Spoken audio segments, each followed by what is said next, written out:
The billion-dollar lie that built modern America. On a humid summer evening in 1893, a man stood alone in a dimly lit room in Washington, D.C., holding a document that could have collapsed the American economy. He did not shout, he did not threaten anyone, he did not even look powerful, but the ink drying on that paper would quietly reshape the financial future of the United States, and almost no one would understand what had happened. America in the late 19th century was not yet a superpower. It was ambitious, expanding, hungry. Railroads stretched across the continent, steel factories roared, immigrants poured in by the millions. But beneath the visible growth was a dangerous truth. The American financial system was fragile, wildly fragile. Banks were not coordinated, currency was inconsistent, credit was chaotic, panic spread faster than information, and when panic struck, it was brutal. In 1893, it did. The panic of 1893 was not just a downturn, it was economic freefall. Railroads collapsed, banks failed, businesses evaporated overnight. Unemployment soared toward 20%. Men lined up for bread. Factories went dark. And in the center of the storm stood one man, J. Pierpont Morgan. Morgan did not hold public office. He was not elected. He did not answer to voters. Yet when the Treasury ran dangerously low on gold reserves, threatening the very stability of the dollar, it was Morgan who was summoned. Not Congress, not the president alone. Morgan. President Grover Cleveland faced a terrifying reality. The United States government was running out of gold. Under the gold standard, paper currency required gold backing. If the reserves vanished, confidence would collapse. Foreign investors would withdraw. The dollar would plummet. The government could default. America's global credibility hung by a thread. Morgan understood leverage. He did not offer help as charity. He offered a deal. In 1895, in a private meeting inside the White House, Morgan negotiated a secret agreement to supply $65 million in gold, an astronomical amount at the time, in exchange for government bonds. The arrangement stabilized the gold reserve. The panic eased. The headlines calmed. But something profound had happened. For the first time in modern American history, a private banker had effectively rescued the federal government, not through votes, not through law, but through capital. The public reaction was explosive. Many Americans were furious. Why should unelected financiers control national stability? Why was Wall Street more powerful than Washington? Conspiracy theories spread. Some believed Morgan had engineered the crisis to profit from it. Others saw him as a necessary savior. Both interpretations contained pieces of truth. What mattered was not just the rescue, it was the precedent. When the government could not stabilize itself, it turned to private capital, and that relationship would only deepen. Fast forward to 1907, another panic, another collapse of confidence. Banks once again trembling. This time, there was no central bank to coordinate action, so Morgan did something extraordinary. He locked the most powerful bankers in his library, literally locked them inside. He refused to let them leave until they agreed to inject liquidity into failing institutions. He orchestrated the rescue like a general commanding troops, private meetings, secret agreements, massive capital injections. It worked.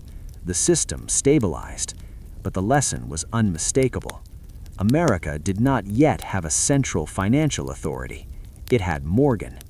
That terrified reformers and inspired bankers. The solution would emerge quietly in 1910 on a secluded island off the coast of Georgia, Jekyll Island. Under cover of darkness, a group of powerful bankers and politicians traveled by private rail car. They used first names only. They avoided reporters. They claimed to be on a hunting trip. In reality, they were drafting the blueprint for what would become the Federal Reserve System. The Federal Reserve Act would pass in 1913. It was presented as reform, as protection against panic, as modernization, and in many ways it was, but it also permanently shifted financial power. For the first time, America had a central banking authority capable of controlling money supply, interest rates, and liquidity. Publicly structured, privately influenced, hybrid power. Few Americans understood the complexity. Fewer still understood the long-term consequences. But history had quietly pivoted. From private rescue to institutional control, from chaos to managed stability. And this was only the beginning, because in the decades ahead, through wars, depressions, booms, and collapses, the relationship between government and finance would grow deeper, more intricate, and more powerful. Sometimes cooperative, sometimes adversarial, always consequential. In 1914, when Europe erupted into war, most Americans believed it was a distant tragedy. Archdukes and alliances, old monarchies collapsing under their own weight, ancient rivalries finally exploding. The United States watched from across the Atlantic, officially neutral. But neutrality in finance is rarely neutral. At first, American banks simply extended credit. Britain and France needed food, steel, ammunition, uniforms, ships, and they needed them fast. American factories were more than willing to supply. Orders poured in, money flowed out. But not all of it was cash. Much of it was loans, massive loans. And once the loans grew large enough, neutrality became complicated. If Britain and France lost the war, who would repay the debt? The question lingered quietly in the offices of bankers in New York, especially at firms closely connected to international finance, including J.P. Morgan & Co. By 1916, American financial institutions had extended billions in credit to Allied powers. Factories in Pennsylvania and Ohio were humming. Farmers in Kansas were exporting grain in record amounts. Railroads were transporting endless cargo eastward. The American economy was recovering from earlier instability, fueled in part by war. Then came 1917. Germany resumed unrestricted submarine warfare. American ships were sunk. Public anger rose. President Woodrow Wilson addressed Congress. The United States entered World War I. But entry into war required something massive. Money. Not thousands, not millions, billions. The scale of modern warfare dwarfed anything the country had previously experienced. The federal government turned to an instrument that would redefine the relationship between citizens and state: war bonds. The Liberty Loan campaigns were not just financial programs, they were social movements.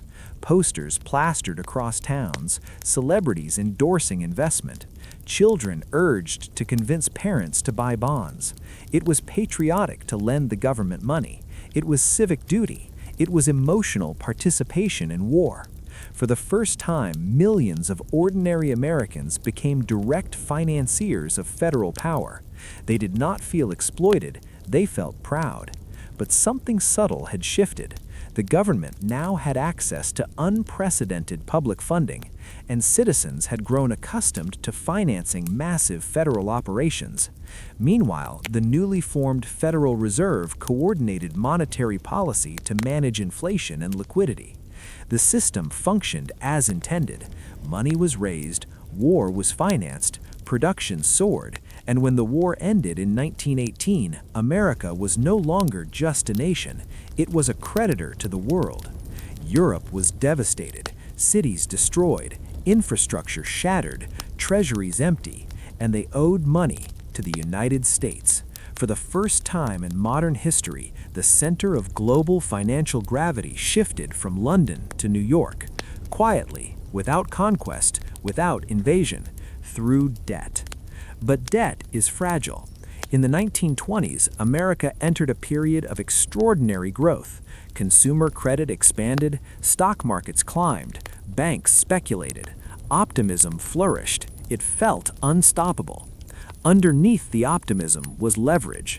Margin buying allowed investors to purchase stocks with borrowed money. Banks extended credit easily. Corporations expanded rapidly. The economy became a delicate tower of confidence, and confidence, as history repeatedly proves, is the most unstable foundation of all. In October 1929, it cracked. The stock market collapsed. Panic returned. Banks failed. Factories closed. The Great Depression began. And once again, the financial system faced collapse. But this time, there was no single Morgan to lock bankers in a library. There was an institutional framework, the Federal Reserve, the Treasury, executive authority. Yet mistakes were made. Money supply contracted, credit dried up, confidence evaporated. Unemployment soared beyond anything seen in living memory. The lesson was brutal. Modern economies were too complex to rely on market forces alone. Government intervention became not just acceptable, but necessary. And with necessity came expansion. Franklin Roosevelt's New Deal did more than provide relief. It redefined federal power. Social security, banking regulation, public. In 1914, when Europe erupted into war, most Americans believed it was a distant tragedy. Archdukes in alliances, old monarchies collapsing under their own weight, ancient rivalries finally exploding. The United States watched from across the Atlantic, officially neutral. But neutrality in finance is rarely neutral. At first, American banks simply extended credit. Britain and France needed food, steel, ammunition, uniforms, ships, and they needed them fast. American factories were more than willing to supply. Orders poured in, money flowed out. But not all of it was cash. Much of it was loans, massive loans. And once the loans grew large enough, neutrality became complicated. If Britain and France lost the war, who would repay the debt? The question lingered quietly in the offices of bankers in New York, especially at firms closely connected to international finance, including J.P. Morgan & Co. By 1916, American financial institutions had extended billions in credit to Allied powers. Factories in Pennsylvania and Ohio were humming. Farmers in Kansas were exporting grain in record amounts. Railroads were transporting endless cargo eastward. The American economy was recovering from earlier instability, fueled in part by war. Then came 1917. Germany resumed unrestricted submarine warfare. American ships were sunk. Public anger rose. President Woodrow Wilson addressed Congress. The United States entered World War I. But entry into war required something massive. Money. Not thousands, not millions, billions. The scale of modern warfare dwarfed anything the country had previously experienced. The federal government turned to an instrument that would redefine the relationship between citizens and state: war bonds. The Liberty Loan campaigns were not just financial programs, they were social movements. Posters plastered across towns, celebrities endorsing investment. Children urged to convince parents to buy bonds. It was patriotic to lend the government money. It was civic duty. It was emotional participation in war. For the first time, millions of ordinary Americans became direct financiers of federal power. They did not feel exploited, they felt proud. But something subtle had shifted. The government now had access to unprecedented public funding, and citizens had grown accustomed to financing massive federal operations. Meanwhile, the newly formed Federal Reserve coordinated monetary policy to manage inflation and liquidity. The system functioned as intended. Money was raised, war was financed, production soared, and when the war ended in 1918, America was no longer just a nation, it was a creditor to the world. Europe was devastated, cities destroyed, infrastructure shattered, treasuries empty, and they owed money to the United States. For the first time in modern history, the center of global financial gravity shifted from London to New York, quietly, without conquest, without invasion, through debt. But debt is fragile. In the 1920s, America entered a period of extraordinary growth. Consumer credit expanded, stock markets climbed, banks speculated, optimism flourished. It felt unstoppable. Underneath the optimism was leverage. Margin buying allowed investors to purchase stocks with borrowed money. Banks extended credit easily. Corporations expanded rapidly. The economy became a delicate tower of confidence, and confidence, as history repeatedly proves, is the most unstable foundation of all. In October 1929, it cracked. The stock market collapsed. Panic returned. Banks failed. Factories closed. The Great Depression began. And once again, the financial system faced collapse. But this time, there was no single Morgan to lock bankers in a library. There was an institutional framework, the Federal Reserve, the Treasury, executive authority. Yet mistakes were made. Money supply contracted, credit dried up, confidence evaporated. Unemployment soared beyond anything seen in living memory. The lesson was brutal. Modern economies were too complex to rely on market forces alone. Government intervention became not just acceptable, but necessary. And with necessity came expansion. Franklin Roosevelt's New Deal did more than provide relief. It redefined federal power. Social Security, banking regulation, public works programs, federal insurance for deposits. The architecture of modern economic governance took shape. Citizens, desperate for stability, embraced it. The government was no longer distant, it was present, in savings accounts, in retirement plans, in infrastructure, in everyday survival. World War II would accelerate everything. The federal government mobilized the entire economy. Industry converted overnight. Women entered factories in record numbers. Rationing systems tracked consumption.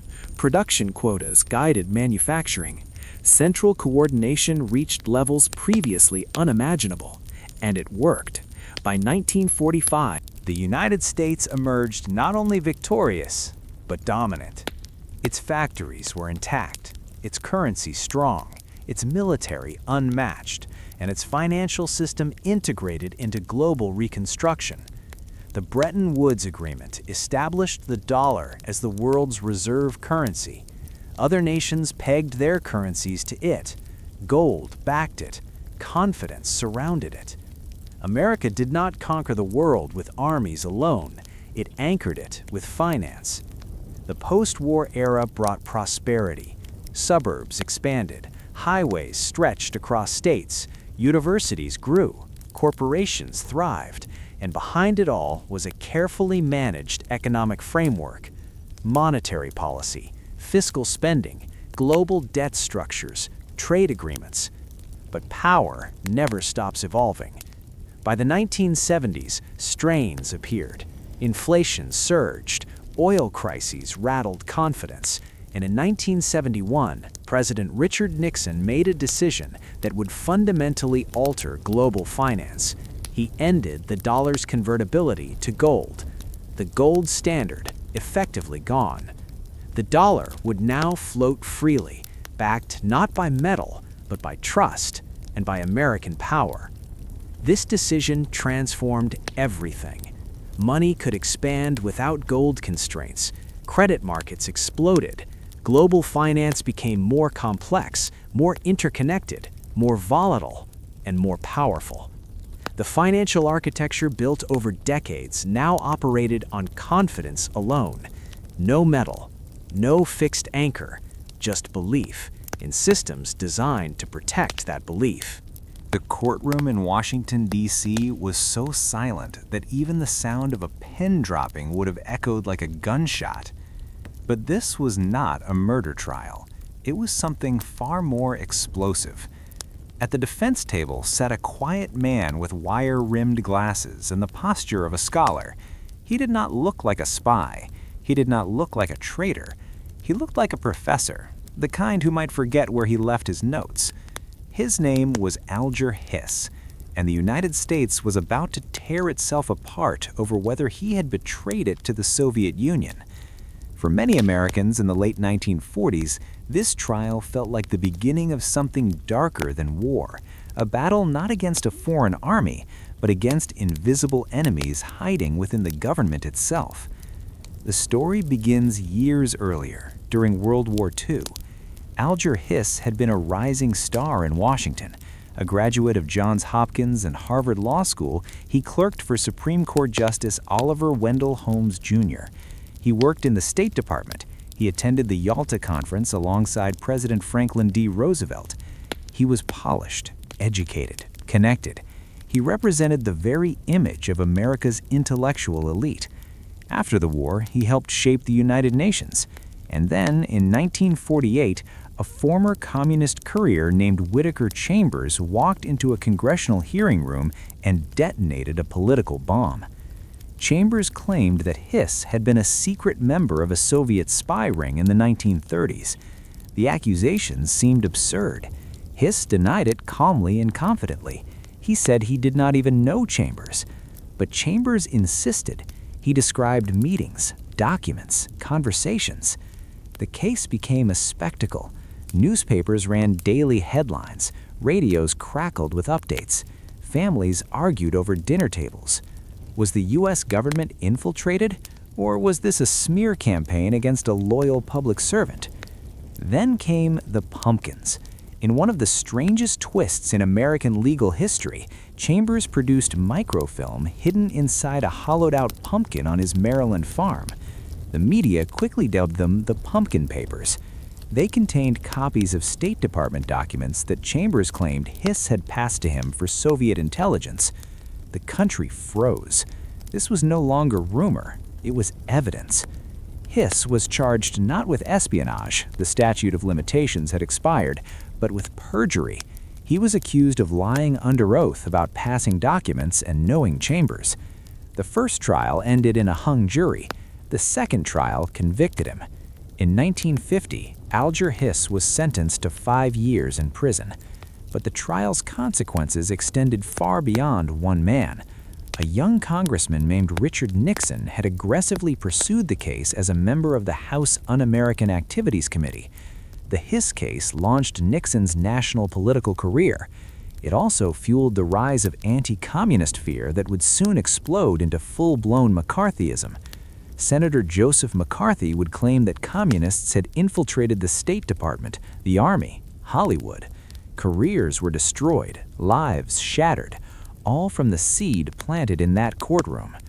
For decades, Americans debated whether Hiss was guilty. Some believed he was framed, others believed he was a spy. Then, after the fall of the Soviet Union, new evidence emerged. Declassified Venona Project cables, intercepted Soviet communications, appeared to reference a spy codenamed Alice. Many historians concluded that Alice was Alger Hiss. The debate never fully died, but the weight of evidence shifted.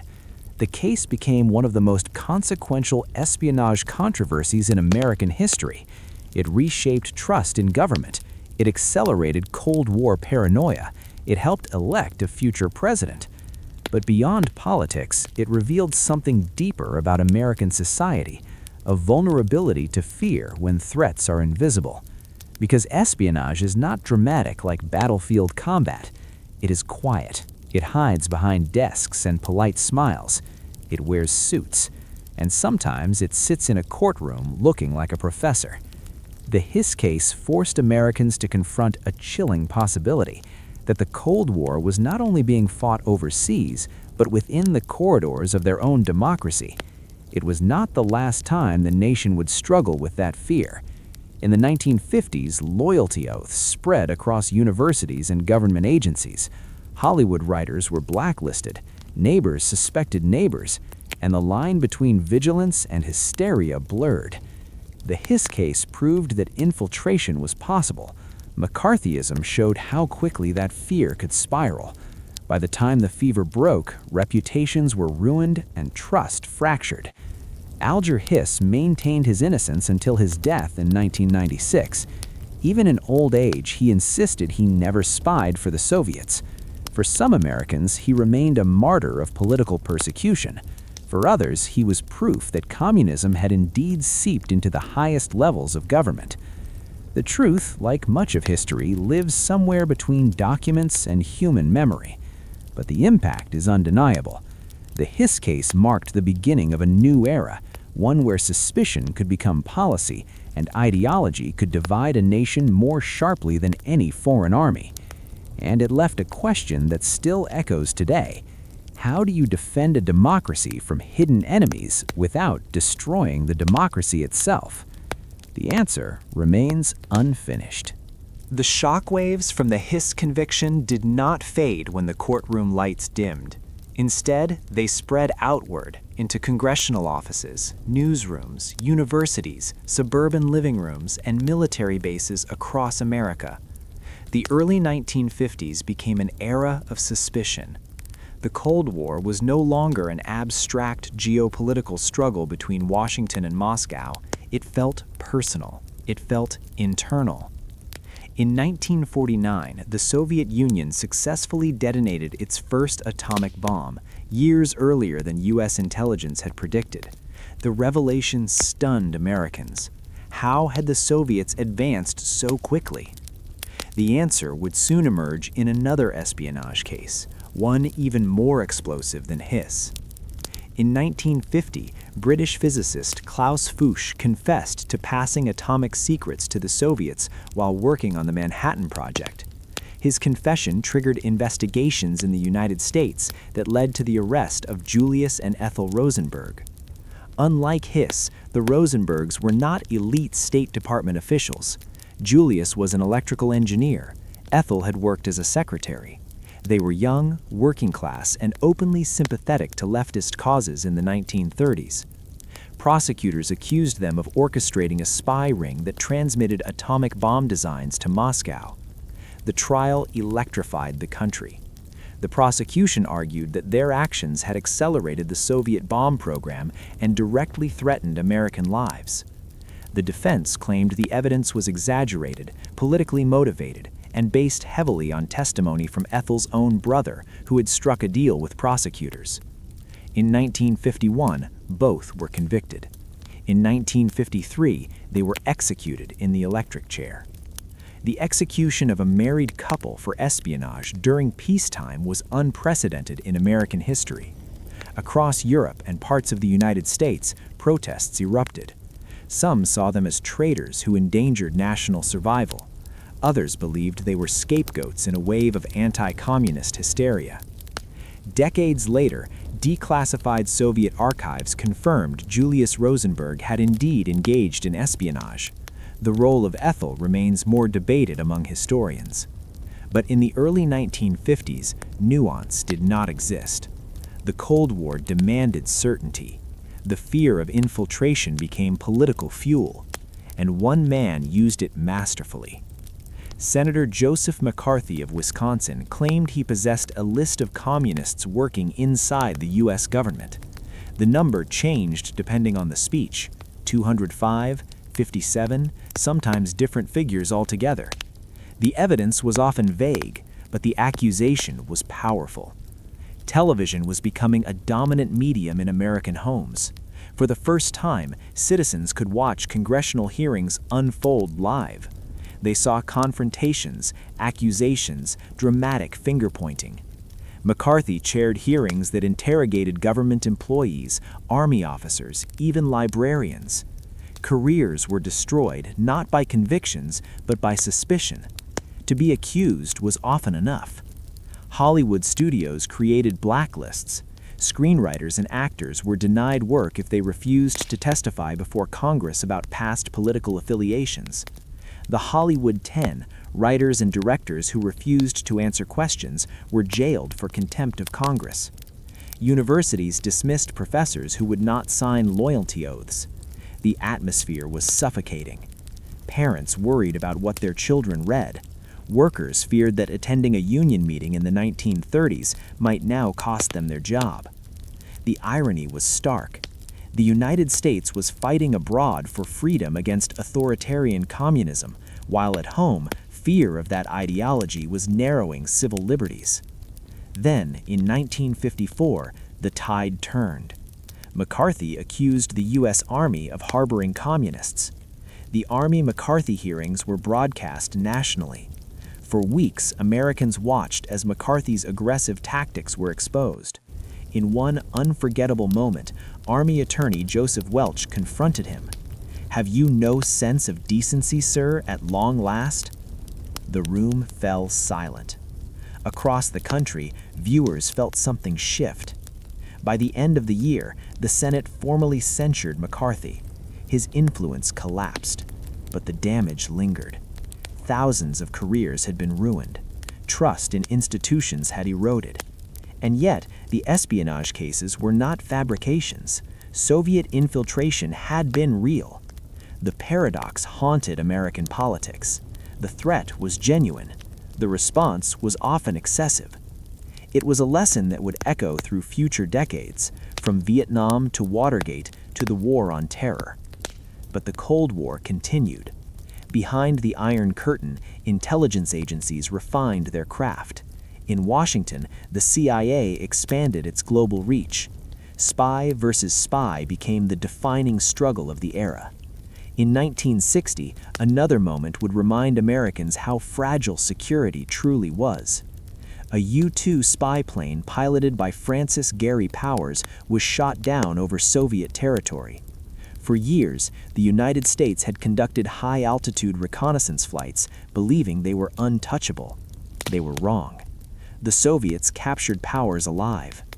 The Eisenhower administration initially claimed the plane was a weather aircraft that had drifted off course.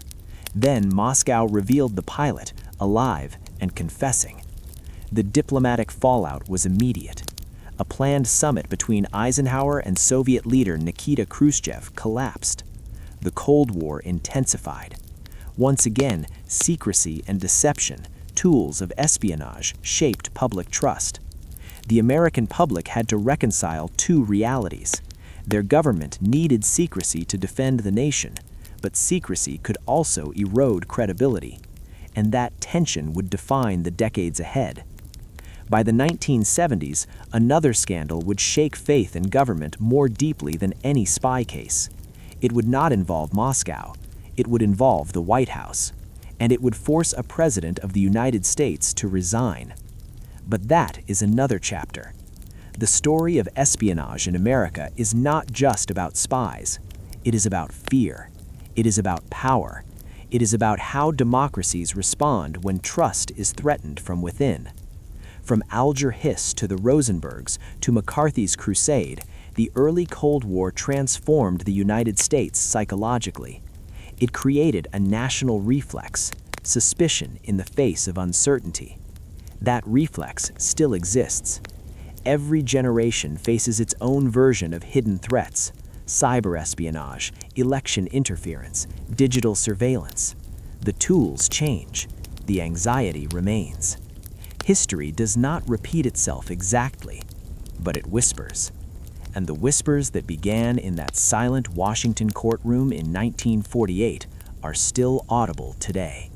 The whispers did not stay in courtrooms or congressional chambers. They seeped into laboratories, classrooms, military bases, and eventually into the invisible circuits of computers that did not yet exist. Because the Cold War was never just a military standoff, it was a war of intelligence, a war of secrets, a war fought in shadows. And by the late 1950s and early 1960s, those shadows stretched across the entire globe. After the U-2 incident embarrassed Washington in 1960, American intelligence agencies learned a brutal lesson. Technology would decide the future of espionage. Human spies were still vital, but satellites, code-breaking machines, and surveillance systems were becoming the new battleground.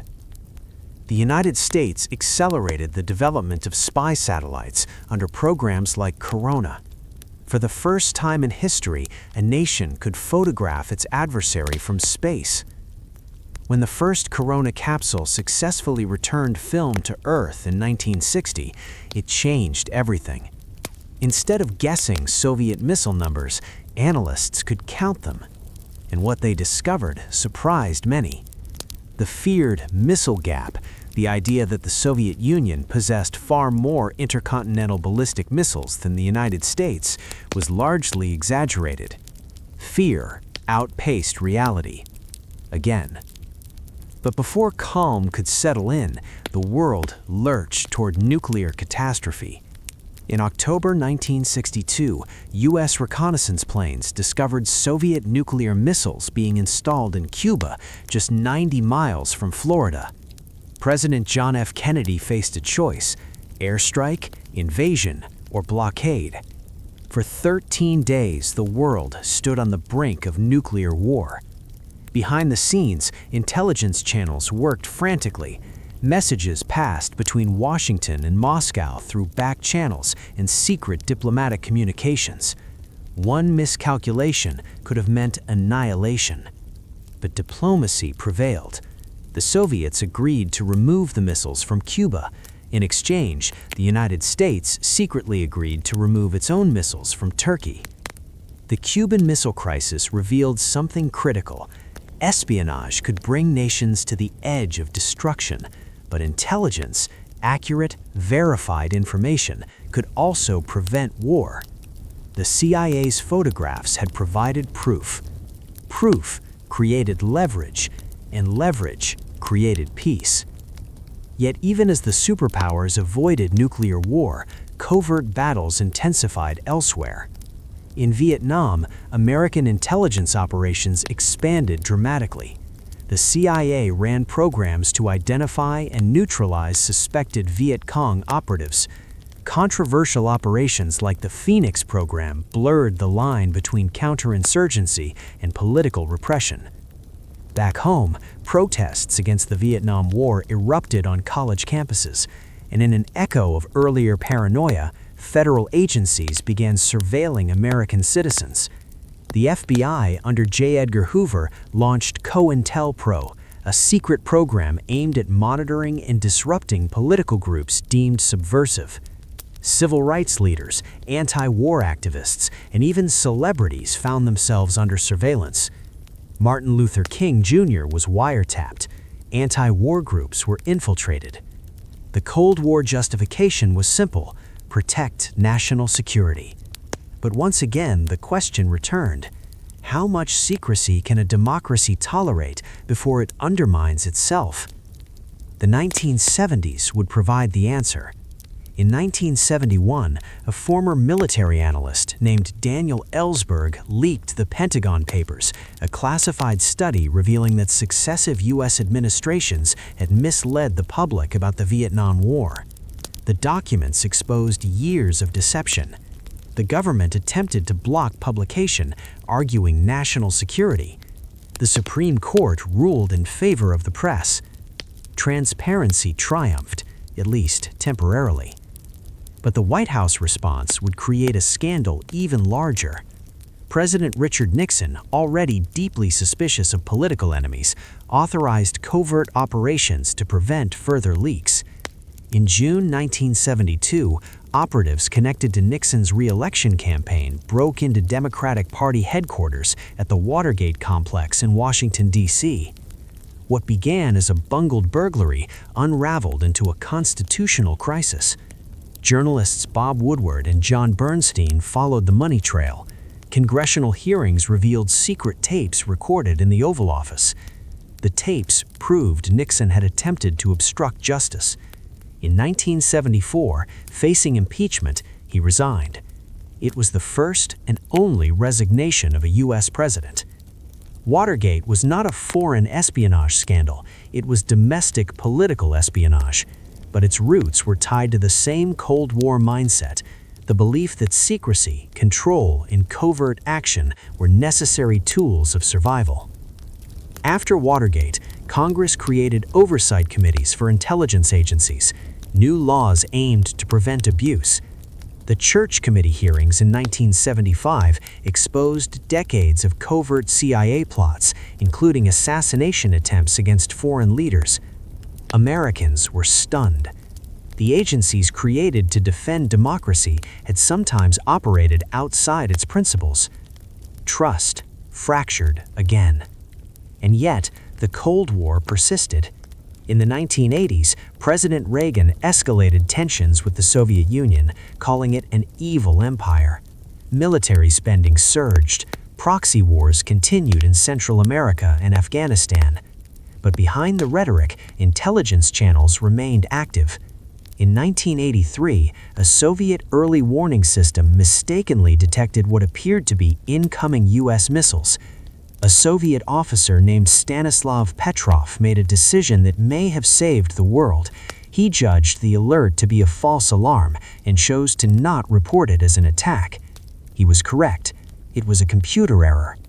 One human decision prevented potential nuclear retaliation. History often hinges not just on presidents and generals, but on quiet individuals in control rooms. By the late 1980s, something unexpected happened. The Soviet Union began to weaken from within. Economic stagnation, political rigidity, and internal dissent eroded the system. Mikhail Gorbachev introduced reforms, glasnost, and perestroika, aiming to modernize the Soviet state. The Cold War thawed. In 1989, the Berlin Wall fell. Crowds celebrated as concrete barriers were smashed by hammers and hands. In 1991, the Soviet Union dissolved. The Cold War ended. For nearly half a century, the United States had lived under the shadow of ideological and nuclear rivalry. And then, suddenly, it was over. But the structures built during that era remained. Intelligence agencies, surveillance capabilities, covert networks, they did not disappear. They evolved. The post-Cold War world introduced new threats: terrorism, cyber warfare, digital espionage.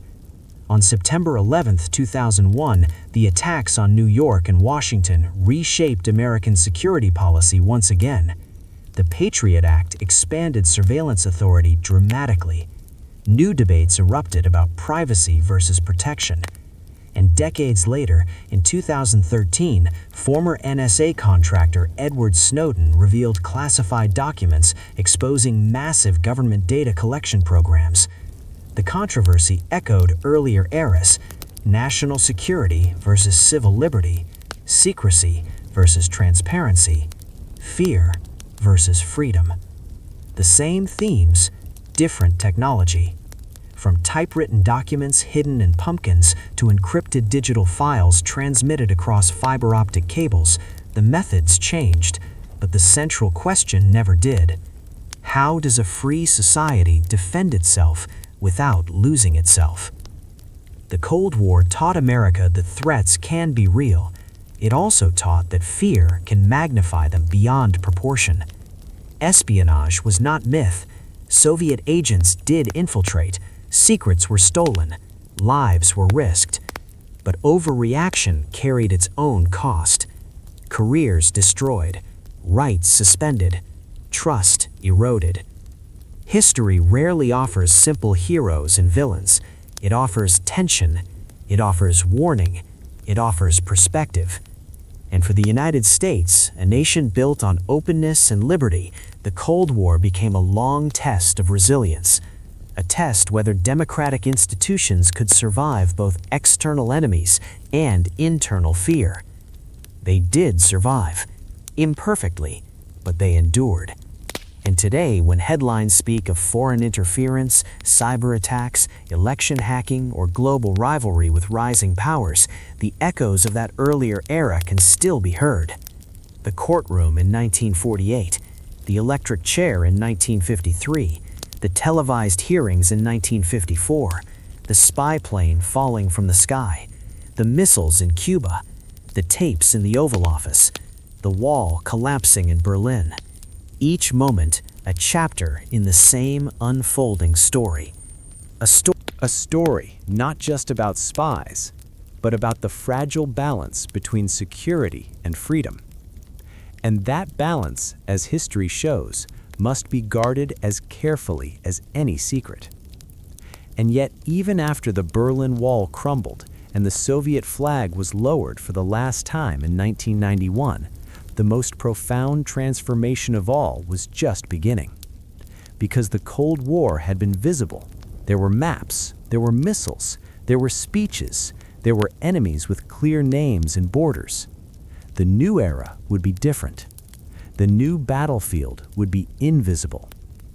During the 1990s, as Americans celebrated the end of history and the triumph of liberal democracy, a quiet revolution was taking place in laboratories and university campuses, the rapid expansion of the Internet.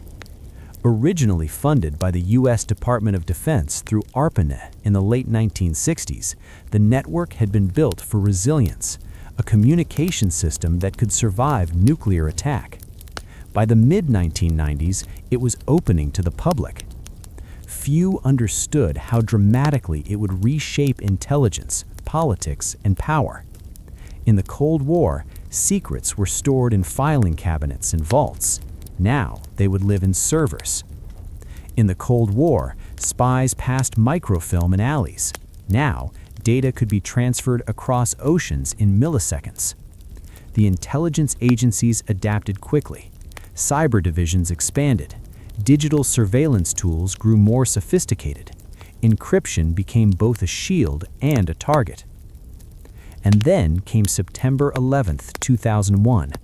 4 hijacked planes. Nearly 3,000 lives lost. The skyline of New York permanently altered. The attacks shattered the illusion that the post-Cold War world would be peaceful and predictable. In response, Congress passed the USA Patriot Act with overwhelming support. It granted sweeping new surveillance authorities to federal agencies. The creation of the Department of Homeland Security consolidated security functions under one umbrella. The language was familiar: security, emergency, prevention, protection. Fear once again accelerated government power. Most Americans supported the measures. The trauma was fresh. The threat felt immediate. But as years passed, questions returned. How much data was being collected? Who was being monitored? What safeguards existed? In 2013, former National Security Agency contractor Edward Snowden revealed classified programs that collected metadata from millions of Americans' phone records and monitored global internet traffic. The disclosures reignited debates that stretched back to the 1940s and 1950s. What is the proper balance between secrecy and democracy? How transparent should intelligence operations be? Can freedom survive unlimited surveillance? Technology changed. The dilemma had not. Meanwhile, foreign interference evolved. In 2016, allegations emerged that Russian actors had attempted to influence U.S. elections through social media manipulation and cyber operations. It was not spies stealing paper documents. It was bots, algorithms, disinformation.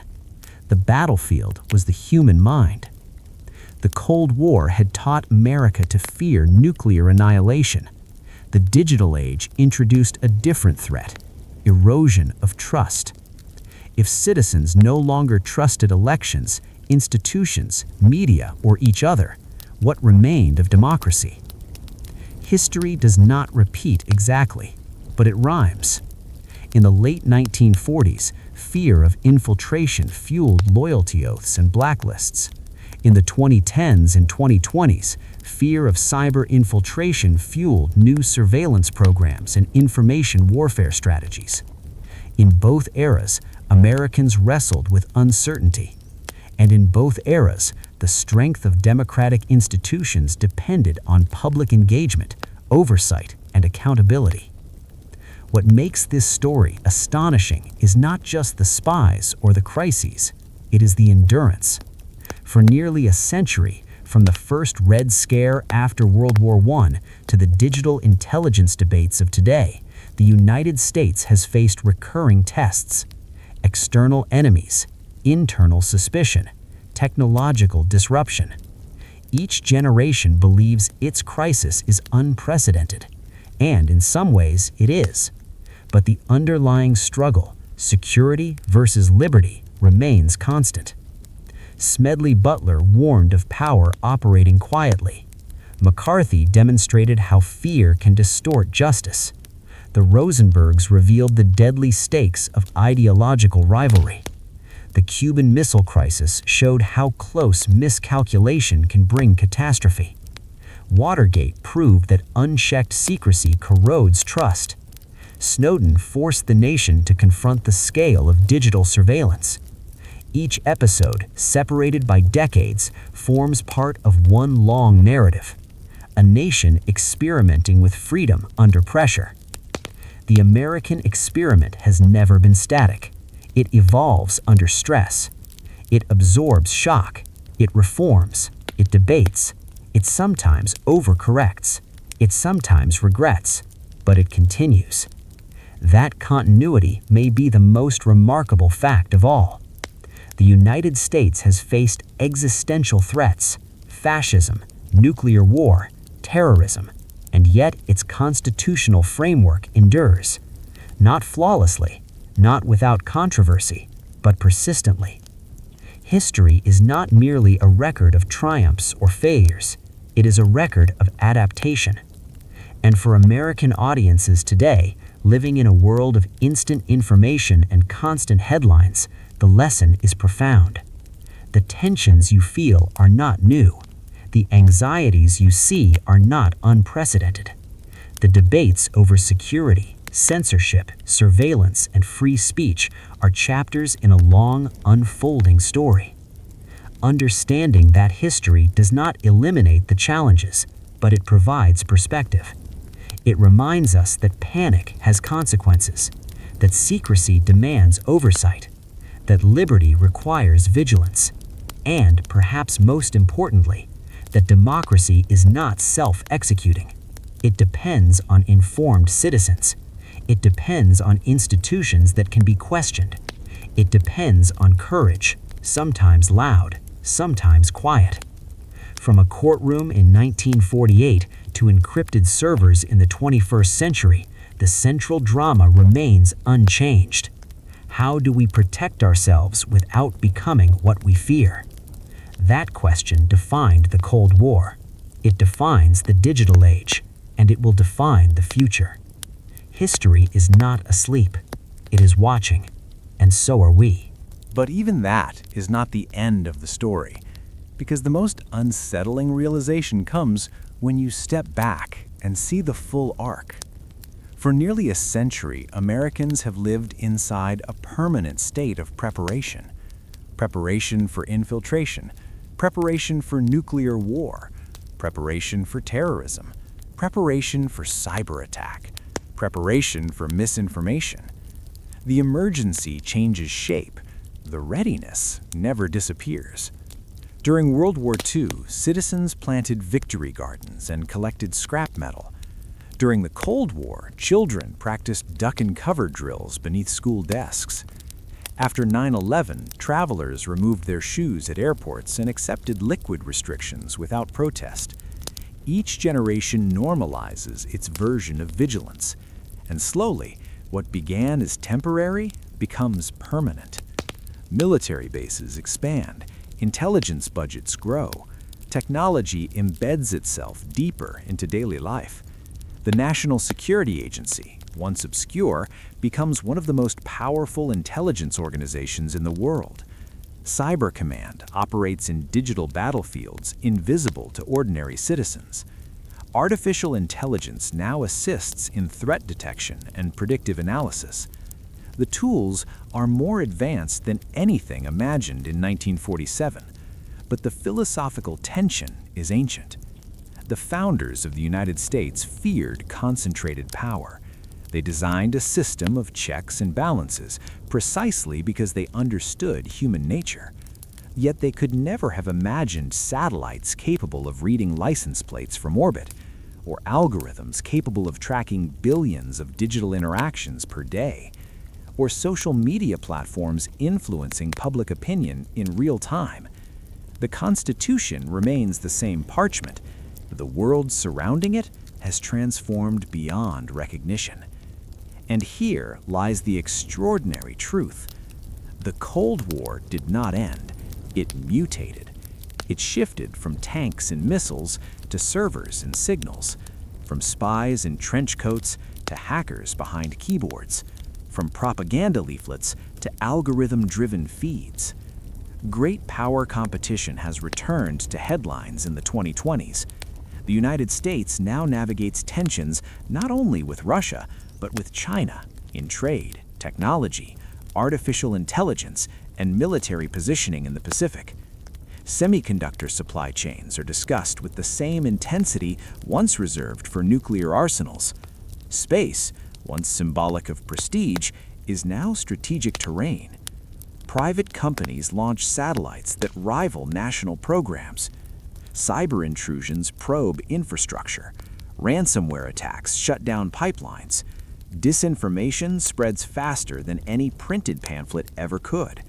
The battlefield has no front lines. The war has no formal declaration. Yet the patterns feel familiar. Suspicion, competition, acceleration. History does not move in straight lines. It spirals. And when you trace the spiral back to the first Red Scare, to McCarthy, to the Cuban Missile Crisis, you see the same forces at work. Fear can mobilize. Fear can distort. Fear can justify. But fear alone cannot sustain a democracy. What sustains it is resilience. Resilience in journalism. Resilience in institutions. Resilience in citizens who ask difficult questions without abandoning their principles.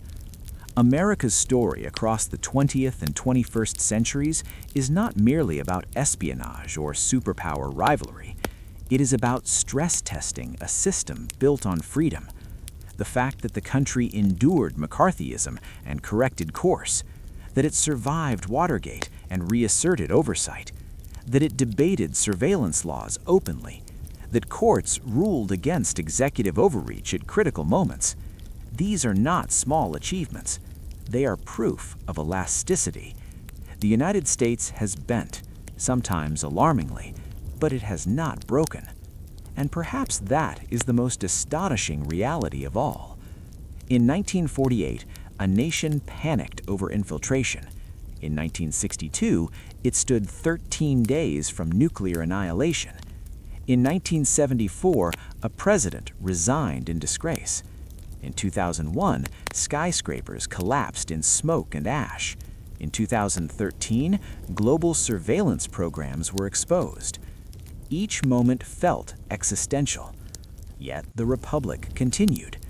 That continuity is not accidental. It is built upon millions of ordinary decisions, voters casting ballots, judges interpreting law, journalists publishing investigations, civil servants maintaining procedures. History often focuses on dramatic confrontations, but endurance is quieter. It happens in routines, in institutions that outlast individuals, in peaceful transfers of power, in debates that end not with violence, but with ballots. For American audiences today living amid rapid technological change and geopolitical uncertainty, the temptation is to believe that everything is unprecedented. But perspective offers calm. The United States has faced storms before. It has wrestled with secrecy and transparency, security and liberty, power and accountability.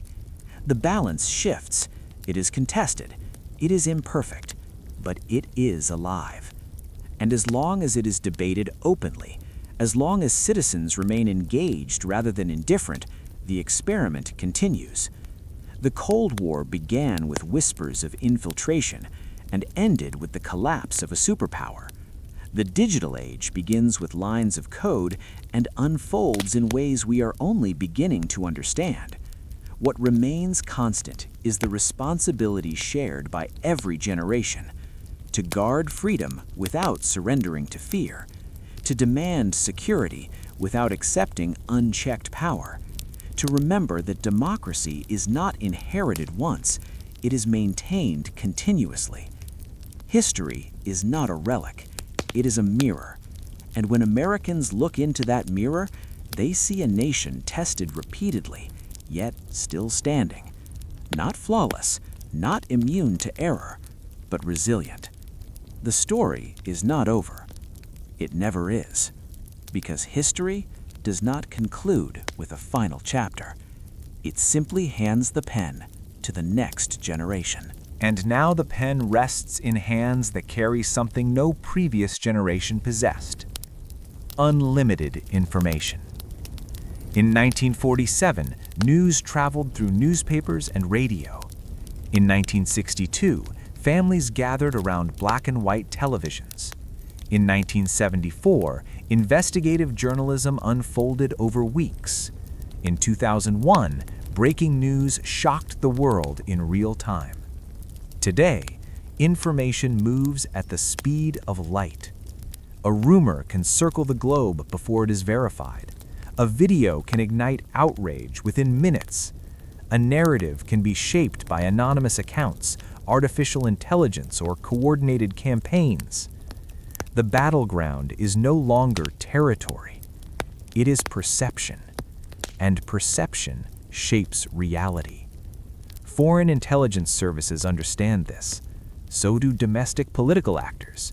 So do corporations.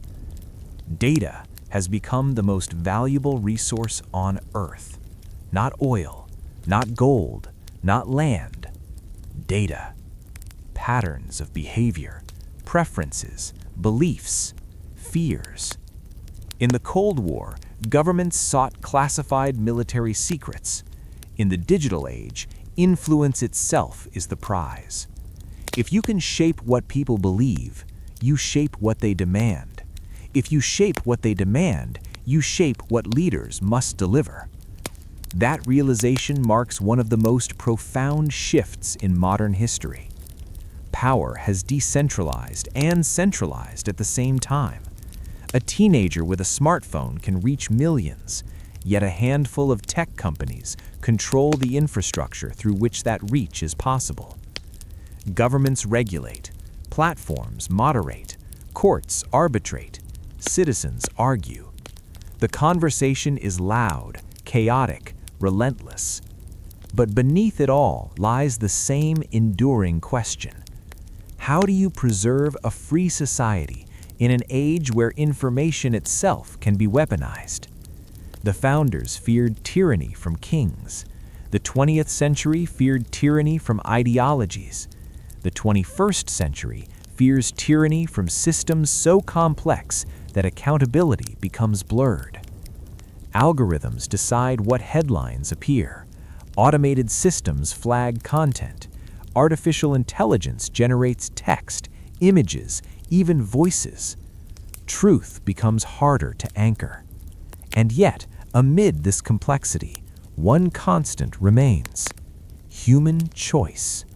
Stanislav Petrov chose not to escalate a false missile alert. Journalists chose to publish the Pentagon Papers. Judges chose to enforce constitutional limits. Voters chose leaders who reflected their values. Institutions matter, technology matters, but individual decisions still shape history. And that realization may be the most hopeful lesson of all. The United States has faced eras where fear seemed overwhelming, where power seemed unchecked, where trust seemed shattered. But each time, individuals, sometimes quietly, altered the trajectory. Courage does not always look dramatic. Sometimes it looks like restraint. Sometimes it looks like questioning. Sometimes it looks like voting. History rewards perspective. When we view the present only through headlines, it feels unstable. When we view it through decades, even centuries, it reveals patterns. The Cold War did not destroy American democracy. McCarthyism did not permanently silence dissent. Watergate did not collapse the Constitution. 9/11 did not end civil society. Digital surveillance has not erased debate. The system strains, it adapts, it reforms, it continues. That continuation is not guaranteed, but it is possible, because democracy is not a fixed state. It is an ongoing negotiation between liberty and security, between power and accountability, between fear and reason. And that negotiation depends on awareness. The astonishing part of this entire historical journey is not simply the spies, the crises, or the scandals. It is that the story never belonged solely to governments. It belonged to citizens, to voters, to readers, to thinkers, to skeptics, to participants. The experiment survives only when people understand it, and understanding begins with history.